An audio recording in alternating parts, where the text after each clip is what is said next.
let's welcome the head coach of the Montreal Alouettes, Jason Maas. Salut, GT. Hi. The first question is from Herb Zukowski. Herb, please go ahead. Hi there. Hopefully I've unmuted myself. You can hear me? Yes. I can hear you. Great. You don't look very happy to hear from me, Jason. I just can't believe you're the first one. Well, come on. There's something to be said about respect. You're not first, you're last, I guess. Exactly. Happy New Year. It's nice to see you. You as well. So since we've last seen you, the quarterback situation obviously has been clarified. You don't have Cody Fajardo. You're basically going to sink or swim with Davis. So just what are your thoughts now, a couple of months later, knowing that this is being based on a limited window, although of course you would say, well, we've seen the guy and we've developed him for 3 years. But yeah, I'm sorry to be so long-winded. Just your thoughts about where we stand now. Yeah, I think the Montreal Alouettes are in a great situation with the quarterback position. I think Davis Alexander has proven himself with the limited exposure he's had to be a very capable quarterback, a winning quarterback for us. Okay, cool.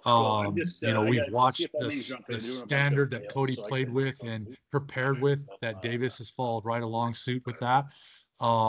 You say it that, yeah, we know him longer than 5 games. Well, that's part of it. You got to, in order to have a franchise quarterback, you got to see what he's like in the building, the leadership qualities that he has, the competitiveness that he has, the preparedness that he has, that he displays, and make sure that that's growing and getting better each year. And that's what Davis has shown to us. So I think he's ready for the next step. We also added, Bethel, McLeod to the situation. And I think that's going to make us a better football team. It's going to give that veteran leadership, a guy that's won a Grey Cup behind him, and obviously we got depth there too with Caleb and James coming back. So we've got a very competitive quarterback room. I think the Montreal Alouettes in a great position there.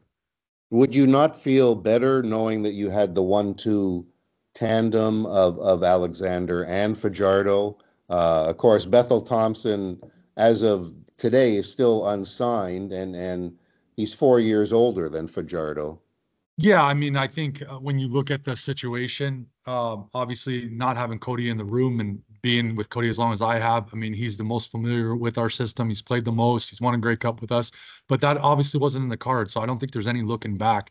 We will get something done with MBT, and that's a priority, I know, for our organization to make sure that happens.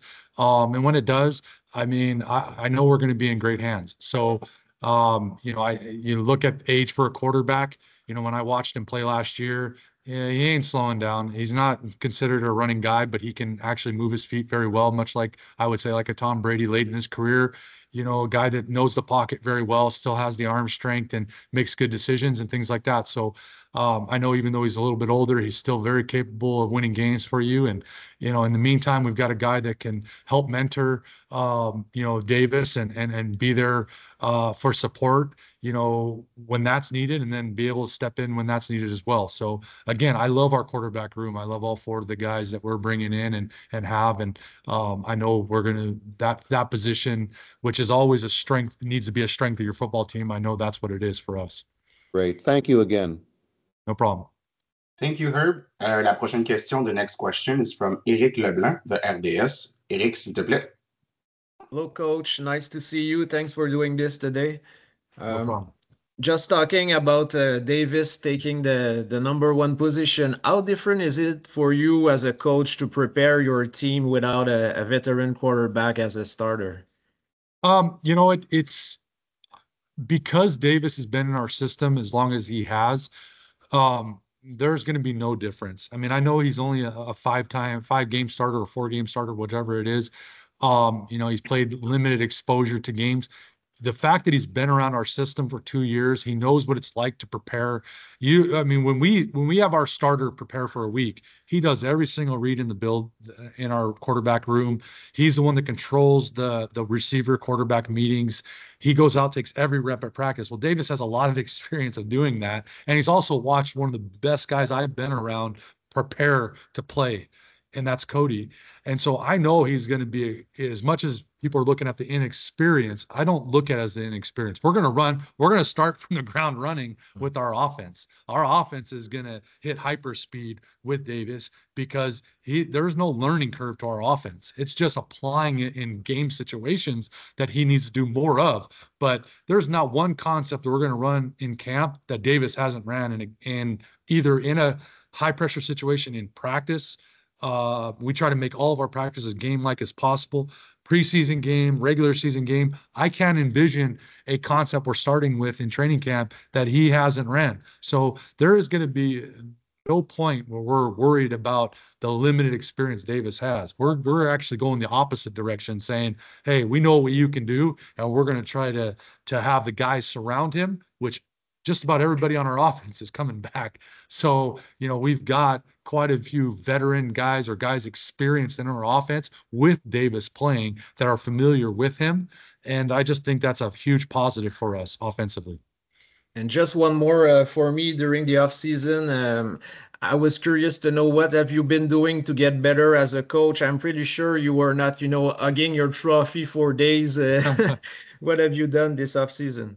Well, I think the first thing you do with anything, I mean, when you put as much effort as our coaches do in the CFL, you need to take some time off. And so I don't see my family very often. So in order for me to do the job to the best of my ability, I need time spent away from football with my family. They sacrifice a lot when I'm gone, when I'm not there, and my wife's taking care of everything in the household. So I try to be a father and a husband for a while, till the point where I'm ready and excited to get back to work. And that's where I'm at now. So I've begun the process of, looking at our all of our stuff on offense, our breakdowns, our cut-ups, to identify our strengths, our weaknesses, and then looking outside of that, what are the teams outside of what we do in our league that did very well? Why did they do those things well?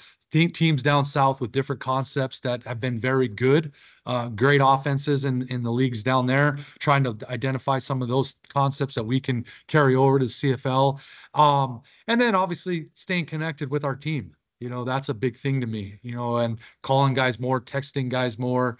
We're starting our meetings with our staff now in January, because the same as I like to have time off, I want our staff to enjoy their families as well. So that's an important aspect to coaching in Montreal. To be a part of our organization, you need to have some time away. But now it's full go ahead, and the connection is happening once again. And again, I'm happy for that, because we got a lot of familiar faces coming back, but the new guys that are coming in the building, we need to connect fast so we can hit the ground running again. Thank you, Coach. No problem. Merci, Eric. The next question is from Justin Dunk. Please go ahead, Justin. Thanks for doing this, Coach. I'm curious if you had conversations with Cody Fajardo about staying there to be the backup. And I say that because of the relationship that you two have and his familiarity with the offense too. Yeah, I mean, he and I discussed when we kind of knew the cards that were being played and how they were being dealt and which direction we were going to go with Davis. Cody and I did have a conversation about, what's next. Obviously it wasn't too long after that, the trade happens, but he and I did discuss if there's nothing there, and I don't want him burning a bridge. He wasn't burning a bridge with me. And as long as we weren't going to burn that bridge with him, if he were to have come back as the backup, would he have been comfortable? We never quite got into how comfortable or anything like that. But I definitely love Cody. I have so much respect for him. And I think anytime he's a part of an organization, they're better for it. So in any capacity, you can have a Cody Fajardo on your team, you're going to look for it. It just wasn't in the cards for us. So, obviously with the trade, Bethel coming in now, we've got a bona fide veteran starter, a guy who started before, and to add to our already strong quarterback room with Caleb and James and Davis. So the way that you're talking about McLeod almost seems like he's signed. Is that close? That's I'll just say that's I know that's going to get done. I just, the conversations I've had with McLeod, I think he's all about what we are. He's he's a team guy. He loves culture. Winning is a byproduct of that. I mean, everybody later in their career wants to win. You want to win every year, but I think we do things the right way and things that are on board with how he thinks. I've definitely respected him and made that very clear to him how much we respect him. That's part of the reason the trade happened, so that we could have the opportunity to speak with him and talk to him and sell him on Montreal. But I would think that's going to get done sooner rather than later. Do you anticipate Sean Lemon being reinstated by the CFL for 2025? Well, I don't know how to answer that exactly. I mean, you asked, do I assume he will get reinstated? I mean, I would hope so, or think that might happen, but that's out of my hands. And until that reinstatement does happen, obviously, that's a tough subject to even encounter, Justin. If that does happen, would he be an Alouette? Well, I think there's a possibility. I mean, I know Danny and I always look at the guys that have been in our building that have done well for us and always, done the Alouette way, as we like to say, or the way we expect the expectations and things like that. And Sean's been a model player and person for us. So I don't know that there would be any limit or any hesitation if he were to be reinstated, for him to be back with us. But that's not my call. That's more Danny's. Danny makes that final decision. I know as a coaching staff, we've had a great affection for Sean and what he's capable of and able to do. So, but the first thing that has to happen is get reinstated, because without that, it's a moot point. Thank you, Coach. Yep. Thank you, Justin. Next question is from John Hodge. Please go ahead, John. Thanks for doing this, Jason. Merci, G. Jason, could you give us a quick update on Tyson Philpott, his status? Yeah, I mean, I think he had the last surgery he needed to correct or to pull out whatever needed to be pulled out of his foot there, and now he's on the mend, and the expectation is he's going to be ready for training camp, full go. But with these types of injuries, the way he has to rehab and the things that he has to be able to do to be the type of player he is may take a little bit more time, but I know how hard he's working, and I know the medical outlook looks very good. So, obviously just holding my breath all off season, hoping there's no setbacks, and he'll be on the field for us as fast as possible. Can you hear me a little better now, by the way? Yes, I can. Okay, perfect. Thank you. My other question is, you have a lot of confidence in Davis Alexander, clearly. As someone who played quarterback in this league for a long time, as coach quarterback, what advice would you give to a young quarterback breaking into the CFL as to how they can achieve success? Well, I think just the first thing you have to do, you have to be fully committed in this league. I mean, when you're new to this league, every waking minute you spend up here better be spent on football. I mean, the 4.5 hour day does not apply to a quarterback. And so being around a vet helps, picking the brain of the coaches, but just absorbing football and loving football is the first thing they have to have. They have to have a passion for it. And then they just have to be tough-minded. I mean, you look at the things I think that a quarterback needs to be successful up here is smart, accurate, and tough. And tough is probably the most important thing, because it's difficult to break in up here. The game's different. The 3 down puts a lot of pressure on the quarterback with decision-making, as it's a new game for them. So, they just got to be tough-minded and stick to it. And when they have a little setback, they can't get discouraged. So, but preparation helps that. So, continuing to be in the room and picking the brains of guys and being fully committed helps your preparation and helps you not be as nervous about when you get your opportunity. Then you just got to make the most of it, because there's limited training camp. There's limited time in the off season spent, little to no time in the off season spent. And so everything's make or break in training camp. And then you've got to be able to play well in those preseason games just to get your first crack. And then after that, you've got to make the roster and then do the right things until you get another opportunity. And then when you do that, you got to play well. But being prepared is the first thing. So being passionate, smart, accurate, and tough are good attributes to have, and being fully committed to it. That's what a professional does. Thank you. No problem. Merci, John. La prochaine question est de Frédéric Daigle. Vas-y, Frédéric.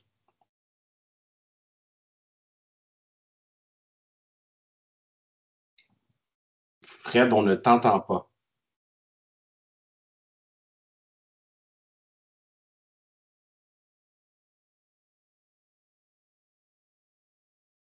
If someone's speaking, I can't hear them. No, I think Frederic has unexpected issues. So Okay. we'll jump to next question, who would be Candid Frank Stanici. Frank, please go ahead.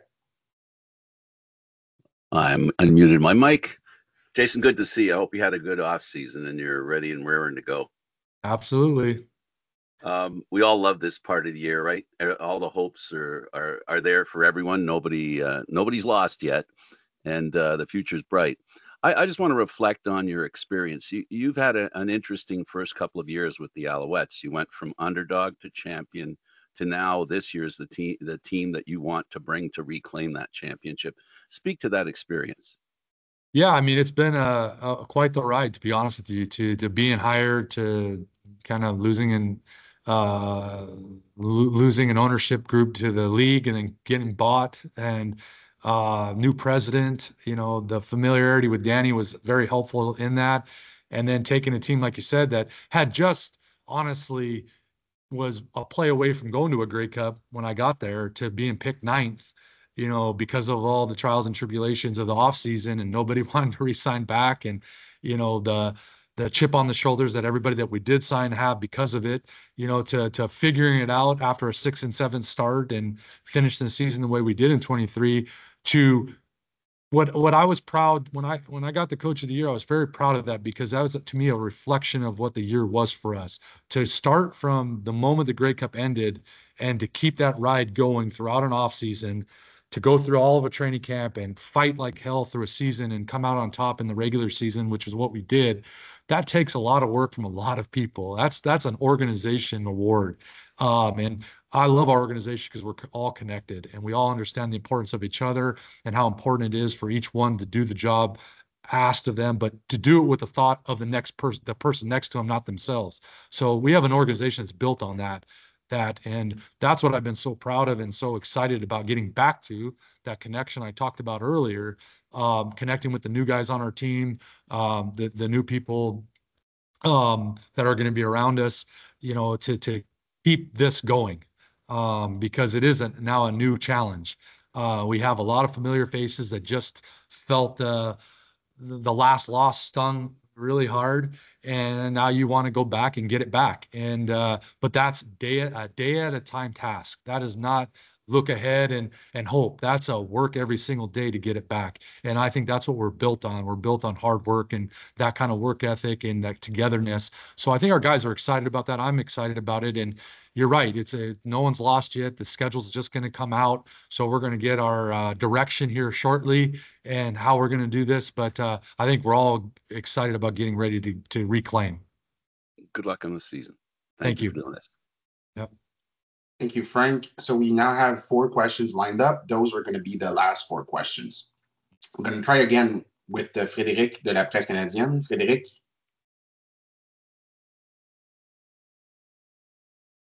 Non, on n'a toujours pas de son, Fred. Je suis désolé.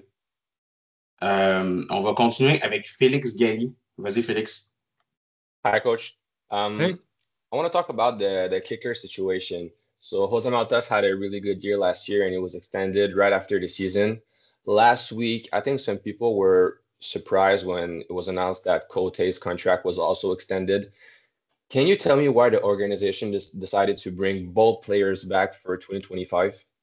Well, I'll tell you this. Last year in training camp, we had a great competition between Jose and David ended up winning the competition, and it was very close, razor thin. And obviously the incumbents, if he's just as good, you're going to go with it because there's familiarity there, and he's kicked in big games and Grey Cups and playoffs. Jose at that point hadn't done that. And even though he had done extremely well in the games, but he had proved his mettle through training camp, through a good competition. Well, you need a great kicker in this league. I mean, and both our kickers did that last year. When David started out the year, he was very solid for us and had a great training camp and a great season to start, then unfortunately got injured, and Jose came in, and obviously history was made there. I mean, he did his job and did it at an extremely high level. That's why he was warranted the extension. And it's going to be his job to lose in training camp. But we wanted another guy to push him and challenge him. And I don't think there's a better person that gets what we are as an organization from Quebec, that we think is very important to us, that's done it for us at a high level. And unfortunately, David's got hurt the last couple of years, and been fortunate for us, we've had Jose that's able to step in. But, having David have the want to come back to compete was important. And the fact that they have such a good relationship, that they support each other, and that's also imperative in our locker room, because we have a great locker room. We don't ever want any rifts there. We want a lot of competition, but no rifts. And I think they're great teammates and they support one another. So they're going to have another great competition in camp. And then the best guy is going to win the job. And that's what our whole team's built on. Everybody knows, hey, you go to camp, there's no job security. You got to win your job in camp, and we want great competition to do that. And I don't think there's a better guy than David to do that for us. And we're going to be in a very good position with both of them there. And the guy that starts the season for us, we're excited about. Thank you, Coach. Thank you. Merci, Félix. La prochaine question est de Philippe Asselin. Vas-y, Philippe. Hi, Coach. Happy New Year. Yeah, Happy New Year to you. With the free agency that's coming and the draft, I just want to know, what is Jason Maas' wish list for that period of the year? Honestly, that's for Danny, and we're obviously discussing the way free agency is going to look. I don't know that we're going to be big players in free agency. I think we've done a very good job. Danny's done a great job of solidifying our roster up to this point. And, I'm very partial to the guys we've had in our room, the guys we've played with and won with. I told them all at the end of the year, if we could have you all back, I'd prefer that and run it all over again. I know that's not always going to be the case, and it's obviously turned out not to be the case for some positions already. But whatever we decide to, what direction we decide to go in free agency, that'll be something Danny and I continue to discuss. Is there a huge need right now? I don't know that there is, to be honest with you. So, but that could change over the next few weeks. And then draft, we want great players, and I know we have four draft picks, and I think in the first 35 picks, if I'm not mistaken, or something like that, that I know that our draft picks have helped our team win. And so, we want just quality players that want to be in Montreal and want to compete. So I don't know that there's necessarily a wish list. There's those types of attributes that we're looking for. And I'm excited about watching these players in the upcoming months to get ready for the draft, to make sure we're picking the right guys. Merci, Philippe. Last question. Could we say best for last, even if you started the whole thing? Herb, please go ahead. First and last, baby. Don't ever forget it. What's happening, Jason, with your coaches? There's been no announcements. Are they all coming back? Is somebody not coming back? Could you please clarify that? Yeah, I mean, when we announce it, you'll have more clarity on it, Herb. I mean, obviously that right now there's, the majority of them, obviously they're all, I'll say there's the possibility of change. That's all I'll say for now. But, when we decide to announce that, Herb, you'll be the first to know. How about that? I won't be the first to know. I can promise you that, considering who releases the information. Are you suggesting that there could be an opening on your staff for me? Well, for you, we may make room. How about that? Even if there's no changes. I know we have a salary cap for our coaches, so you may have to work for very little money. But if you're willing to do that, there might be that opportunity. I'm after Maciocia's job anyways. Don't worry. Thanks, Jason. I'll wait for the news with bated breath. Okay. Sounds good. Thank you, Herb. And thank you, Coach. As you can see, we're joined first by Danny Maciocia of the Montreal Alouettes. And without further ado, we'll forego opening remarks and move directly into questions. And it looks like we're beginning with Herb Zurkowski. Herb, please unmute and go ahead. Thank you. I've unmuted myself. With any luck? Yes, sir, you have. Please proceed. And your name is Herb, too? Yes, sir, it is. Wow. Stop calling me sir. But Danny, if you want to call me sir, I think that should be imperative. Yeah, well, I just have a new favorite Herb now, so. And I guess it ain't me. You got it. Okay. Thank you for doing this. My pleasure. It's nice to see you. Nice to be seen. Let me start with this. I know there's a lot of people in the queue waiting. I do have two questions. The The first one is and I hopefully I get the answer I'm looking for from you. But how long did it take you to get over the East Division final, the way it ended, especially when you saw what happened the following week, that Toronto, of course, won the Grey Cup, and I'm guessing that it must have realized you must have realized pretty quickly that this team squandered a glorious opportunity to potentially repeat. Yeah, so I can give you pretty much an exact timeline. I would say the following Thursday after the Grey Cup. It took me about that long. I think right after we lost the game against Toronto, I think I was more in a state where I was numb, just trying to figure out what happened, considering the way we played the game with the number of turnovers, and the reality is we came up short by a couple of points, and there were many different opportunities that presented themselves throughout that football game to win it, yet came up short. So I was just trying to figure out what happened there and trying to digest it. I think that was that first week. But after the Grey Cup, obviously, we, I can't say we, I could say I felt that, there was an opportunity that was squandered there. But, there comes a point in time where you're going to have to put that behind you, try to basically just try to flush it out of your system and get to work. And that's exactly what we did. I think there's a lot to be learned from that football game. And I think overall we had a pretty good season, like what we've been doing the last couple of years. And, going into 2025, the nucleus of our football team is back, and we're looking forward to going to training camp and trying to have ourselves another good season. So what do you hope the organization has learned? Because I'm guessing you must have felt like you should have been a repeat champion when you saw how the Argos virtually manhandled Winnipeg. Well, there's something to be said about how you handle success. So probably those last few weeks going into postseason play, when we had wrapped it up, I don't think necessarily we played our best football. But there's something to be said about how you handle success. And I think if we're ever in that same predicament, having experienced it, hopefully makes us, will make us better for it moving forward. And just quickly before I shut up,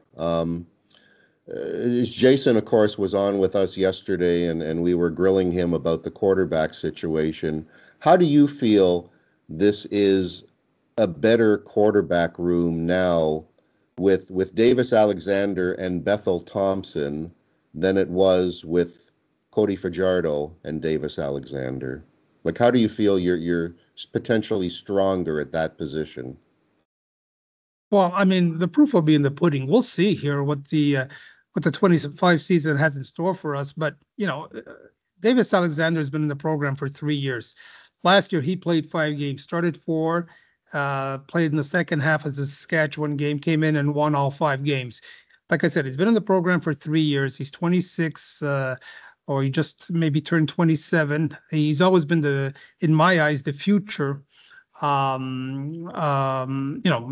future quarterback at that for our organization moving forward. And I think we have enough data on him that, we feel quite confident to turn it over to him. And what was important for us is to back him up, have a backup with some whiskers, with some experience, especially the first year.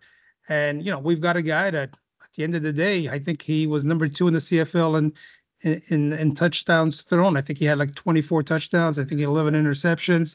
And, he's won his share of games, and we think he'll be a great mentor to Davis. So, I've always learned over here the last few years that you need a number 2 that can win you maybe 2 or 3 games every year, knowing full well that, there's injuries that take place at that position.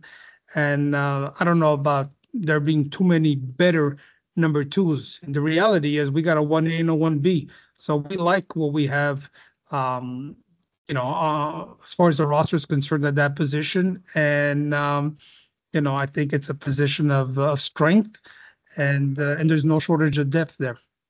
Thank you, Danny, and especially thank you, Herb. It's great to have another Herb on this call. I appreciate that, Herb. Thank you for your question. We'll now proceed to Eric Leblanc. Eric, if you please. Salut Danny, merci de prendre du temps. J'aimerais que tu nous fasses une mise à jour à propos de Reggie Stubblefield et James Letcher. Est-ce que ces deux gars-là sont sur le point de revenir avec les Alouettes? Les deux, on a eu plusieurs conversations. C'est sûr que Reggie, avec la blessure qu'il a subie l'année passée, il est toujours avec son protocole de rehab, là. Il y a encore du chemin à faire, mais je pense que ça s'en va dans la bonne direction. On a eu des discussions avec lui en particulier, puis son agent. Écoute, on n'est pas rendu une entente. Est-ce qu'on continue de se parler? Oui. Est-ce qu'on va arriver à une entente? Je ne le sais pas, Eric. Il y a des choix à faire. Il y a un plafond qu'il faut respecter. Puis on continue de en discuter. La chose qui est très importante dans ce dossier-là, comme le dossier de Letcher, c'est qu'il n'y a pas de manque de communication. Alors, on continue de se parler. Letcher, c'est le même agent que McLeod, Bethel Thompson. Alors, après à la fin de semaine où on s'est entendu avec McLeod, on s'est dit qu'on va reprendre les conversations concernant Letcher dans les prochains jours. Alors, je m'attends de parler avec son agent, que ce soit aujourd'hui ou demain, puis on va voir où ça va nous amener. Mais c'est deux joueurs qu'on continue de leur parler avec les agents dans les deux cas, puis on va voir où ça va nous amener. OK. Et hier, Jason a pratiquement confirmé qu'il allait avoir un changement dans le personnel d'entraîneur. Qu'est-ce que tu peux nous dire à ce sujet-là? Bien, je ne pense pas que je peux ajouter grand-chose. Je pense que dans les prochains jours ou peut-être dans les prochains jours, là, on va avoir une annonce, mais le staff d'entraîneur, ça appartient à Jason Maas. Alors, c'est à lui de décider dans quelle direction il veut aller, mais je pense que la plupart ou la majorité des coachs qui étaient là l'année passée vont être de retour. Puis, on a une très bonne fondation. On est très content avec les assistants qui vont être de retour en 2025, mais c'est lui de vous tout confirmer, puis je pense qu'il va le faire dans les prochains jours. Merci. Thank you, Eric. We'll now go to Justin Dunk. Justin, if you please. Justin Dunk, 3downnation.com. Danny, thank you for doing this. I asked Jason Maas yesterday and wanted to pose the same question to you. Do you have any sense that Sean Lemon could be reinstated for the 2025 CFL season? I got no feel for that dossier. None. Zero.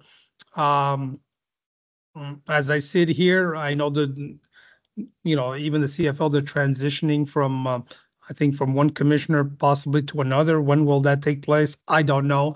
I would attempt to say that it will probably fall on the next commissioner's desk, that file. And at that point in time, we'll have a better, reading or accurate reading of the situation, but I can't speak intelligently on that file right now as we speak. Do you think he should be reinstated, considering that he's done his time, or how do you feel about it? Well, other players have in other leagues. I would attempt to say at some point he should be reinstated, but again, that unfortunately, that decision is not going to come from someone like myself. Obviously, it's also biased. It's a biased decision, but at the same time, we're going to see how the league wants to handle this file moving forward here. If he is reinstated, would he be an Alouette for the 2025 CFL season and potentially beyond? Well, again, it's hard for me to say he would be right now because I don't anticipate him being a training camp. I don't anticipate him possibly even starting the season, being available to other teams or just, being reinstated. Could that be a possibility down the line? Yeah, it could be a possibility, but I think there's so many other factors that come into play when that decision is going to be rendered. Thanks, Danny. My pleasure. Thank you, Justin. We'll move now to Dan Ralph. Dan, please go ahead. Good morning, Danny. Morning. I wanted to ask you if, with free agency coming up, if is a player like Avery Ellis on your radar to come back in 2025? Is he on our radar? He is. As you may have noticed here over the last few weeks, we've been pretty active with re-signing our own and trying to, making sure that if they are going to be free agents, that we've locked them up for a year or two, or potentially even extended some that are entering their last year of their contracts. There's something to be said about trying to keep your nucleus and your foundation in place, knowing full well that you can't possibly keep everyone. In an ideal world, we'd love to keep them all, knowing full well that we don't live in an ideal world. So I don't know how active we're going to be at free agency. I don't anticipate that we'll be very active. There may be a player or two, but we like the people that we've got in-house right now. Our scouting department is doing an outstanding job of locating new talent for us south of the border. And, we may just have to fill a spot here or two if the opportunity presents itself. But a guy like, Avery Ellis or any other ones that have been in the program for 2 years, if there's a way for us to keep them, we will. But those are going to be decisions that are going to be rendered as we get a little bit closer to February 11th. Gotcha. Okay. Thank you, sir. My pleasure, Dan. Dan, thank you very much. We'll move now to Philippe Asselin. Philippe, please. Salut, Danny. Bonne année. Bonne année. Écoute, Danny, on le voit, tu l'as dit, les entraîneurs vont revenir. Tu as la tendance aussi de ramener les joueurs année après année. Vous aimez votre vestiaire. Est-ce qu'il n'y a pas un danger à un moment donné que si tu gardes toujours le même groupe, ça ne crée pas un sentiment un peu de country club ou les gars vont peut-être arrêter de se battre pour leur poste? Puis pourquoi tu n'es pas d'accord avec cette affirmation-là? Parce que si tu connais Jason Maas, tu vas bien comprendre que country club, ça n'existe pas à Montréal. Qu'est-ce que ça existe? C'est qu'on a identifié un noyau qui comprend exactement qui nous sommes, puis la culture qu'on a en place. C'est des gens qui ont deux thèmes comme nous, c'est la famille, puis c'est la compétition. Alors, c'est des gens qui vont tout donner. C'est des joueurs qui sont très respectueux un envers l'autre, puis c'est des joueurs qui adorent compétitionner. Jusqu'à temps qu'on a ce monde-là en place, on va continuer on va essayer de les garder à Montréal. Comme tu es déjà au courant, Philippe, chaque année, il y a des changements. Chaque année, il y a des changements. L'année passée, c'était un Rambo, c'était un Cosby, c'était un Dominic, Ventrelli. Tu vas en avoir chaque année des changements, puis je m'entends qu'il va en avoir aussi cette année. Mais c'est très important qu'on est capable d'identifier ce noyau et de le garder en place. Ça, c'est probablement le plus grand défi qu'on a comme organisation parce qu'avec des contrats de 1 ou 2 ans, c'est très, très, très difficile de faire tout ça. Mais ce noyau-là, il faut qu'il conforme à qui nous sommes comme organisation. Puis ça commence avec le leadership de Jason, puis qu'est-ce qu'il a mis en place. Alors, je ne pense pas qu'il y a des vétérans qui vont venir au camp et ils vont être assurés de leur poste. Merci. Merci. Thank you. Media members, we are cutting short on time. We still have time for several more questions, but at this time, I'll ask that you limit yourselves to one question and at most one follow-up. Next, we'll go to Frédéric Daigle. Frédéric, please. Bonjour, j'espère que mes problèmes techniques d'hier sont réglés. On me fait signe que oui. Merci, Danny, de prendre le temps. Écoute, tu en as parlé tantôt avec Herb un peu. Tu as dit que ça t'a pris quand même un certain temps à te remettre de cette défaite en finale de l'Est. On en a parlé un peu au bilan, mais avec plus de recul, qu'est-ce que oui, les 5 revirements, mais qu'est-ce que tu dirais qui manquait à ton équipe pour aller chercher cette victoire-là? Pourtant, vous n'étiez pas en apprentissage, là. Je veux dire, vous étiez une équipe championne en titre, puis vous avez gagné votre part de match dans la saison. Pourquoi, dans ce gros match-là, ça n'a pas fonctionné?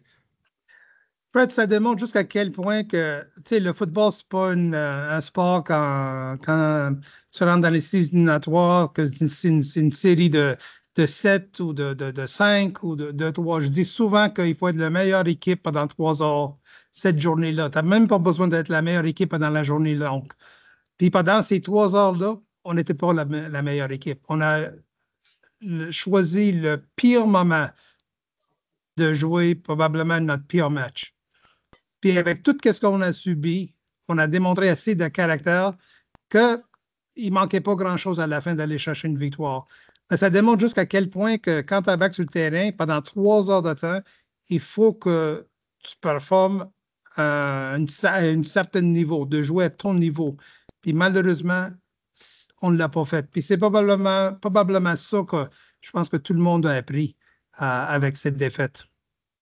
Et aujourd'hui, au moment où on se parle, je sais que bon, tu es en discussion peut-être avec Stubblefield, Letcher, mais tu dirais, quelle est peut-être la position la plus faible de ta formation présentement? Qu'est-ce qui te reste à remplir comme trou, entre guillemets?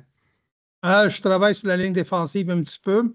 Je travaille aussi avec la ligne à l'attaque. Il va y avoir quelques joueurs qu'on va mettre sous contrat là, dans les prochaines semaines qu'on va amener à Montréal. Puis le focus après va aller directement au repêchage parce que je ne pense pas que j'ai besoin de vous dire jusqu'à quel point le repêchage est très, très, très important pour une équipe de la Ligue canadienne.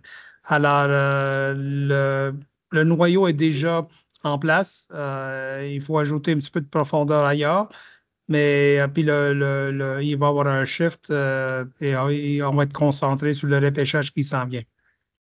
Merci beaucoup. Merci, Fred. Thank you, Frederic. Next, we'll go to Nicolas Richard. Nicolas, please go ahead. Salut, Danny. Vous vous êtes entendu récemment avec David Côté, et ça, même si vous aviez quand même José Maltos pour 2 ans. Pourquoi avoir re-signé David, puis comment les négociations se sont articulées pendant vos négociations? Ben, avec David, c'était facile. Je pense que c'était des discussions qui, de 2-3 jours, un gros max. J'ai eu la chance de lui parler. Je voulais savoir dans quel état d'esprit il se trouvait.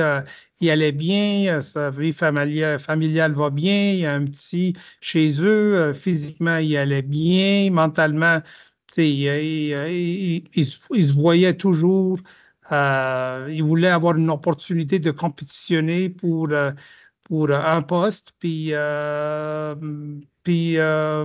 négociations sont réglées, je dirais, dans 24 heures plus tard avec son agent. Mais la chose qui est très importante dans ce dossier-là, puis on l'a vécu l'année passée, puis il ne faut jamais, jamais oublier comment on s'est rendu là, c'est que tu en as besoin d'eux. Tu en as besoin d'eux. Alors, on va aller au camp, puis il va y avoir une compétition entre les deux. Il va y avoir une compétition qui va durer 3 semaines, 2 matchs en concours. Puis celui-là qui gagne la compétition, ça va être celui-là qui va être sur le roster de la première semaine quand on joue chez nous avec le match d'ouverture contre Toronto, je pense, ou Ottawa, là, je ne sais même pas c'est qui, là. Mais on verra. Mais la chose qui est très importante, c'est qu'on a une compétition en sachant que si jamais il y a aussi une blessure, mais il y a une deuxième qu'on peut lui donner, confier le poste de batteur, puis il peut nous gagner des matchs. Puis c'est quelqu'un qui a gagné des matchs. Il a gagné une Coupe Grey aussi. All right. Merci, Danny. Merci. Thank you, Nicholas. Next, we'll go to Frank Snici. Frank, please go ahead. Danny, good to see you again. Thanks for doing this. Thank you. Danny, this is a question just out of curiosity, because of injuries having such an impact on the game and on teams. While you're there are coaches learning. They're communicating with each other to become better coaches.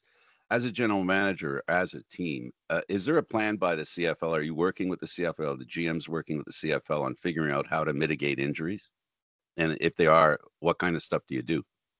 Well, these are some of the discussions that I think we're going to have here this evening. I know that we got football ops meetings tonight, and we got football ops meeting tomorrow morning.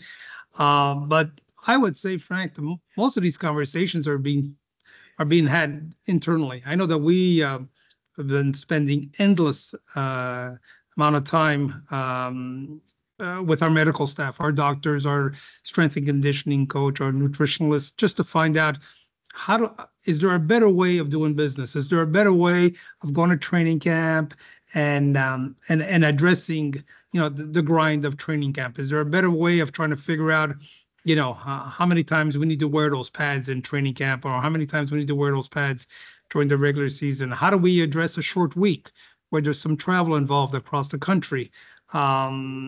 So these are ongoing discussions. I think we've made some headway.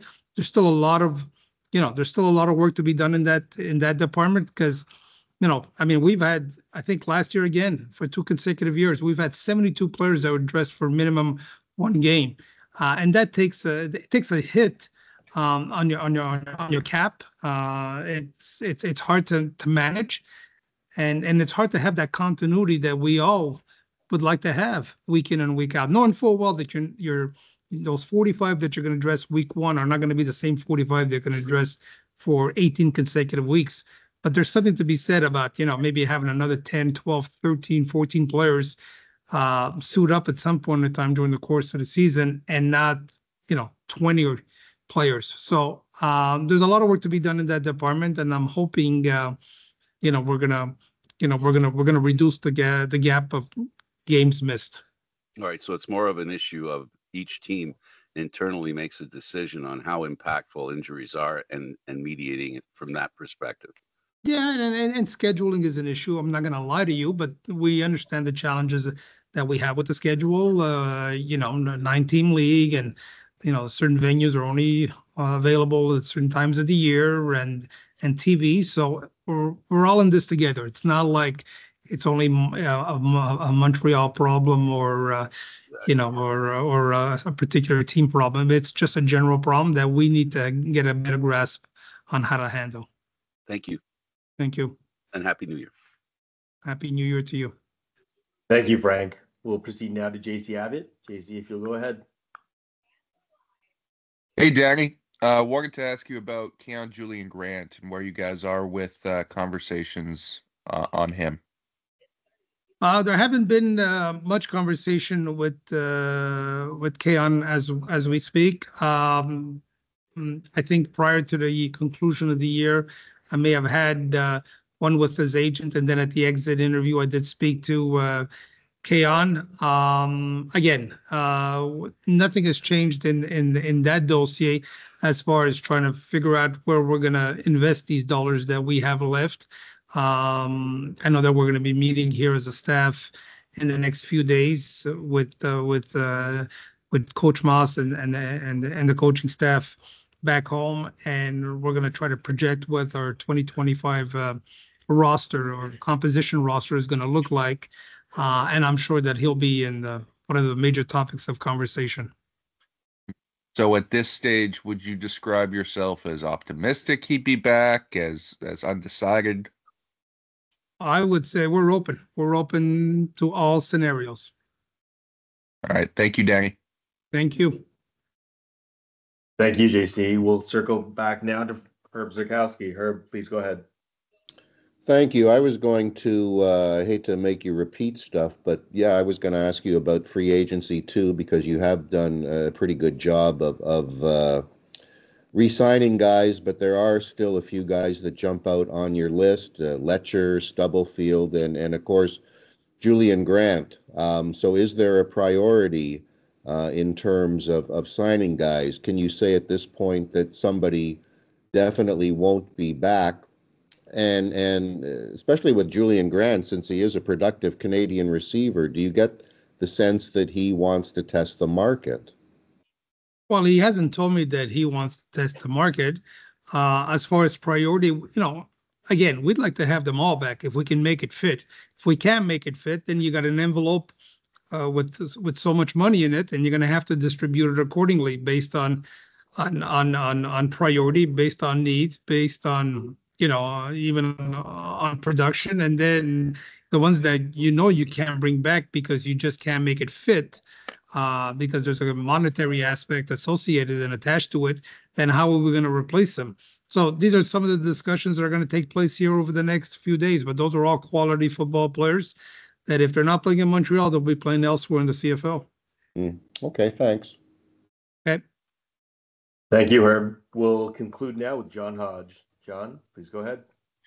Merci, Danny. Merci, Herb. Danny, I wanted to ask about Eric Delorier. He wasn't brought back to your operations staff, and he's since landed in Winnipeg. Why was he not back with you? And what is Winnipeg getting in Eric? Well, first of all, it's called a non-player salary cap. Okay. And that's why, even if you take a look at around the league the last few weeks, and you take a look at, all these teams that have come out and named, their coaching staffs, you're starting to realize there may be one or two short on a couple of organizations where maybe they were carrying 11 or 12. Now they're back down to 10.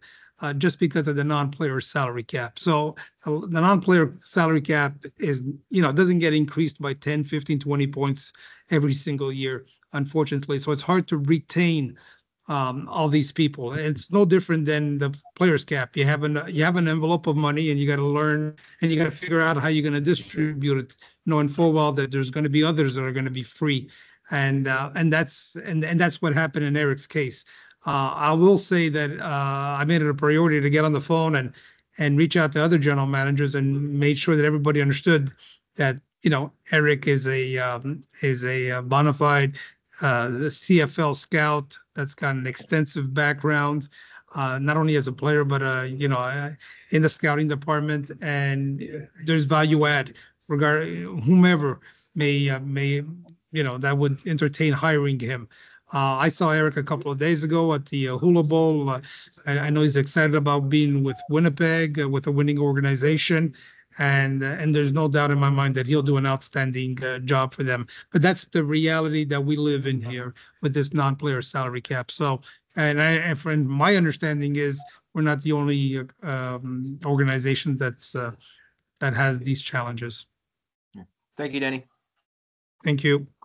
Thank you, John. That now concludes our time with Danny Maciocia. Danny, thank you very much for your time. Thank you, gentlemen. Have a great day.